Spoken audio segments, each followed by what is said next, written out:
I'm standing here in the Clark Fork River in East Missoula, where you can see just how high the water levels were a couple weeks ago. And this severe weather that we've been having hasn't only been affecting our river water levels, but also our small businesses that thrive on the river. At first glance, this water looks like just some stream running through the city of Missoula, but it's actually a part of the Missoula irrigation ditch system, which has been serving people for nearly 100 years. But what is an irrigation ditch, and how important are they to the Garden City? At the Florence Volunteer Fire Department, these big rigs hold up to 100 gallons of diesel, and with gas prices being close to $6 per gallon, it takes nearly $600 to fill one of these up, if on empty. Part of being in phase 2 is hammering out some of those smaller details on what development, transportation, and potential costs will look like up here at Marshall. But what everyone seems to be in agreement on is that the future of Marshall Mountain is a place for all use, all season recreation, with education and of course fun going along with it. Here at the Frenchtown Rural Fire District, there are 5 residents who are key players to the team, responding to all types of calls in and out of the classroom. Malene currently charges between $40 and $50 a day, depending on the age of the child. And after paying her employees and other bills that come along with running the development center, that leaves her with about $5 a day for herself. Now, if she wanted to make it to $12 an hour, she would have to charge all families, no matter the age, $65 a day. And that's something she says just isn't reasonable. I'm standing at the lower part of where this fire was burning here in the Grant Creek area. There is still some smell of smoke, but crews have been coming and going throughout the day, and they say they will for the next couple days to monitor the fire because of the wind and location, as it is so close to some of these neighborhoods.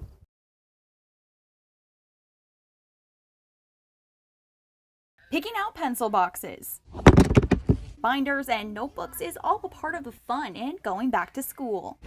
Okay. For Mom of 3, Chrissy Davis, back to school shopping means planning ahead and starting early. My usual plan is to go as soon as I start to see school supplies like in the special section of the stores. This would be good. And I feel like the only thing I get overwhelmed about is knowing that they're gonna run out of certain things at the store. And Davis isn't alone in spending around $100 on supplies per child. According to Retail Me Not's most recent data, parents spend nearly $200 on school supplies like pens and paper alone. Pretty much only buy what's on the list, and then anything that can be like personalized for my kid, I'll buy for their like aesthetic desires, right? Like if they're into a certain character from a show, I'll try to find a lunchbox that has that character, or a pencil box that has that character, or sometimes their folders can have that character. And for clothes? And then clothes, we don't like do a whole like new wardrobe. We like budget for what they've grown out of from the like year prior. And although she has 3 kids to buy supplies for, I think we did it. Davis is also going back to school herself, which adds an extra person to budget for. For when we're budgeting that, we're like budgeting based off of getting to rent something so that we can return it and save a ton of money. For more tips and tricks on how to budget for supply shopping, you can head to our website. In Missoula, Hannah Hislop, MTN News. It takes a little over an hour and a half to reach this view at Stark Mountain. Officially staffed in 1964, the lookout serves as one of 5 active fire lookouts for the Lolo National Forest. And up at the lookout, you will find Tom Wegner. To confirm whether or not it's actually smoke. Wegner has been stationed at Stark Mountain for 10 years. To see if I can get any indications as to if there's a fire there, what kind of behavior and terrain it's in. This former Wisconsin teacher turned fire lookout comes to Montana during fire season, working as much as 13 days on and 1 off. It's not as much a job as it is a way of life. The first thing I check for is smoke, and the last thing I check for is smoke, and in between is a lot of checking for smoke. A 360-degree view from the deck makes it easy for Wegner to be the eyes and ears for crews on the ground if a fire does start. It has a ring around the outside that spins with sights on it. Okay. Look through the slot and line it up, and then you can read your etched around the outside. There's a lot of punctuated equilibrium type things where 1 minute you might not be doing much, and the next minute all heck is breaking loose and you've got a lot going on a lot on your plate. Firefighters on the Lolo National Forest have responded to 26 wildfires, 9 lightning-caused fires, and 17 human-caused, making Wagner's job an important one. Between checking for smoke, communicating on the radio, and mapping out possible fires, Wagner doesn't get too much downtime. But when he does, he gets to enjoy the beauty of the mountains that surround him, finding solitude. In each minute is a piece of magic, and in each moment are 1,000 gold pieces. And that's very much like what this is here. In Houston, Hannah Hislop, MTN News. You know, we've had them come all the way up to the back door, right to the back door. It sounds scary. Every night and every morning, Joe Smith, a baker at Bernice's Bakery, shows up to work finding this. I'm seeing banana, I'm seeing eggs, I'm seeing they're pulling all this. Everything. It's all in our garbages, you know. The culprit being a large black bear. They just jump on top of this and they push it down. I don't know how they do it. They're so strong. And then they pull the garbage out and drag it along this trail here. It's a mess every day and we have to clean it up and we just don't have the time. Bernice's Bakery is a pot of gold for these black bears who find themselves wandering into the Garden City from Hellgate Canyon. And not only is it our garbage, but it's the tenants from this building and that building. So we all share the garbage. That's why we don't have a lock on it, you know. But I think they could still get in if it was locked. Montana Fish, Wildlife and Parks has captured 2 bears poking around this garbage can. They are setting more traps, but as FWP Wildlife Management Specialist Jamie Junkel says, word must have gotten out because since then, 5 bears have been seen rummaging through Bernice's Bakery's garbage. I'm more worried about the black bear itself, you know, and what's going to happen to it, because once they become acclimated to trash, I worry about them, you know, and the people. Bernice's is not a part of the bear buffer zone, but Junkel suggests people and businesses in the heart of the city be aware and take precautions like a bear-safe garbage can. In Missoula, Hannah Hislop, MTN News. If you look outside, you can see our window sill log here, and we're calling log number 2 on the rock right back there. It's almost unrecognizable. Nestled on top of rock and nearing 100 years old, Skookum Butte Lookout stands tall thanks to this team of volunteers, preservation specialists, and Lolo National Forest archaeologist Sydney Bacon. Lookouts like this are non-renewable resources. The 4-year-long restoration project is nearing completion and is a part of a heritage restoration and passport in time project. The focus being on preserving the history that lies within our forests. Part of this process is trying to keep and preserve as much of the original lumber and hardware as we can. And with remembering the history of lookouts comes exploring the history of fire in the Missoula community. And this is an important historical structure, an important piece of a network of historical structures that is really a cool foundation of the story of our firefighting histories. You know, it seems like everybody in Missoula knows somebody that's a part of the wildland fire community, and in a way this is a tribute to sort of that fire history.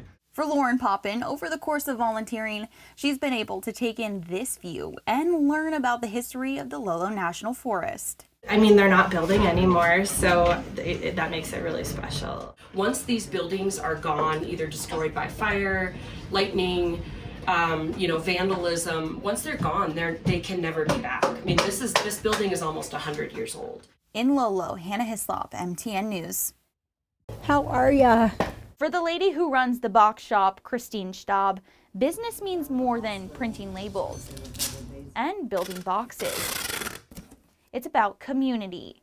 So when an elderly woman walked in one day confused, asking Staub to overnight a package without a signature to someone she didn't know and a location she was unfamiliar with, Staub knew something was wrong. So she exercised her right to search the package. But I have to go through the motions, take her money, create labels, do all that, let her go. And then I called a doctor friend of mine as a witness, and we opened up the packages. When Staub opened the package, she found a bundle of $10,000 and another envelope with $5,600 in it. a total of nearly $16,000 within multiple different packages, a clear indicator that this Hamilton community member was boxed up in a scam. This isn't Staub's first run-in with scammers. She's been able to catch over $60,000 worth of community members' money before. It is never to be seen again. And it's a trend she says has only increased over her 10 years of running the box shop. So she has some thoughts on these scammers. You couldn't put that on TV. Staub's actions don't go unrecognized. It was just really nice to be acknowledged. I mean, I'm humbled and overwhelmed. In March, Staub was awarded a certification of appreciation by the City of Hamilton and Hamilton Police Department for what she says is just doing the right thing. I would hope anybody would do it. And for this scam victim, after Staub called the police, they were able to give back the roughly $16,000. As I was standing in this store, locals were coming in and saying thank you to Staub for all that she's doing to keep them safe. But she says it's just the right thing to do. In Hamilton, Hannah Hislop, MTN News.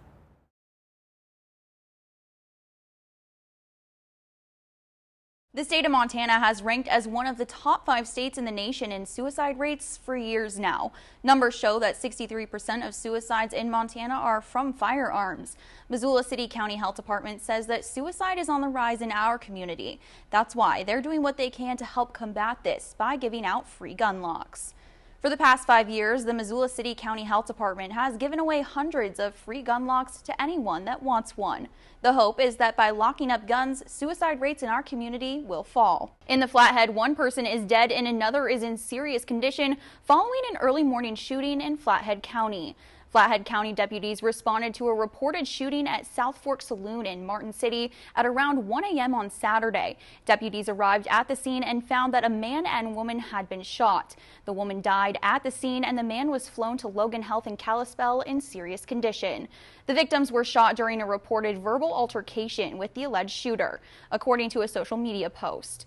A suspect was identified and taken to the Flathead County Detention Center. An investigation into the fatal shooting is continuing. The Flathead County Sheriff's Office is not releasing the names of those involved in the incident at this time.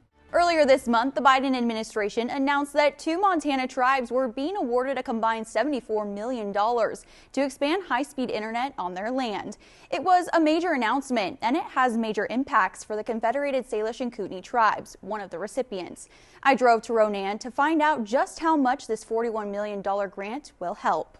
When I first found out about it, it was like, we're finally going to hopefully level the playing field. High-speed internet shouldn't be a luxury. It should be offered to everybody. High-speed internet, or the lack thereof, is something Mark Johnston, Ronan School Superintendent, says has affected many of their students and families. A gap made more clear when classes went online due to COVID. One thing we noticed right away is that a lot of our kids didn't have access to high-speed internet. They didn't have access to stable internet, and some kids didn't have access to any internet. So when we're sending lessons out there through our teachers virtually, we found out right away a lot of our kids weren't getting it. So that was really a major challenge for us. But sustainable internet connectivity is coming to all areas of tribal land in about 24 months, says Confederated Salish and Kootenai Tribe Infrastructure Administrator Chuck Reese. When you start talking about a network of this size, that is the most critical factor. You can buy all these things, but if you can't maintain it, what's the point of having it? A sustainable connection is key to providing high-speed internet, and the $41 million is enough to provide exactly that. Reese walked me through a slew of problems the tribe had previously in accessing broadband, including sustainability and assistance. He says this funding helps bridge that gap. So now we have the entire network, so we can actually serve ourselves on carrier neutral facilities. And what I mean by that is we're not profit driven. We have a network that is appetizing to anybody in the telecommunications or broadband industry. AKA sustainability, which is good news for homes, businesses, and organizations on the reservation. By getting this grant and having, more access for our families, even for our community, for our hospitals, for the whole infrastructure of our town, it can make a huge difference. It probably feels like it's been a decade since construction started on Missoula's Bear Tracks Bridge, but the final phase of the project is here, and prepare yourself for some more changes. The detour of the bridge connecting downtown Missoula to the Hip Strip starts on Monday, and it's probably going to impact your commute for at least 4 weeks. The Montana Department of Transportation's contractor is starting repairs on the west side of the bridge. That means a single lane of southbound traffic will be open. Northbound traffic into downtown will be rerouted to the Madison Street Bridge.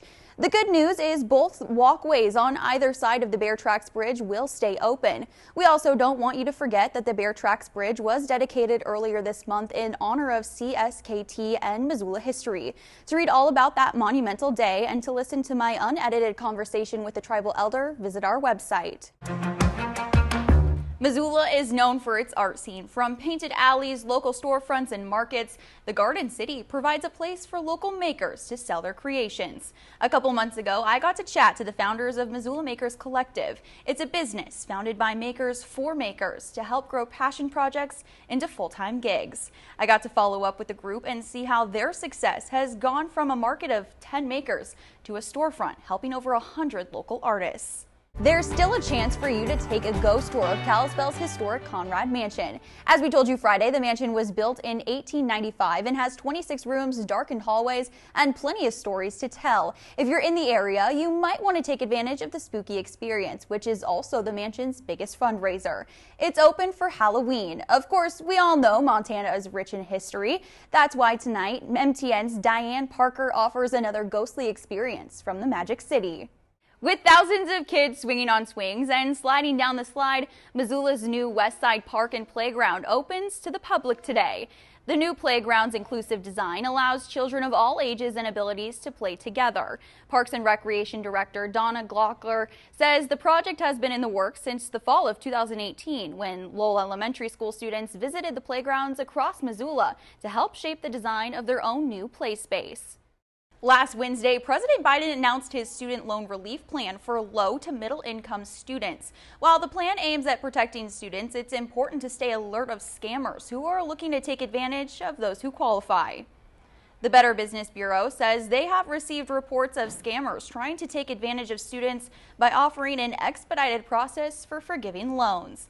The BBB says to make sure you know the terms of your student loan and be on the lookout for someone impersonating government officials. The Montana Grizzlies are on the road in Ogden, Utah, facing off the Weber State Wildcats, hoping to end their 2-week game losing streak. Let's send it over to game announcers Jay Cohn and Marty Morningwig for a recap of today's game.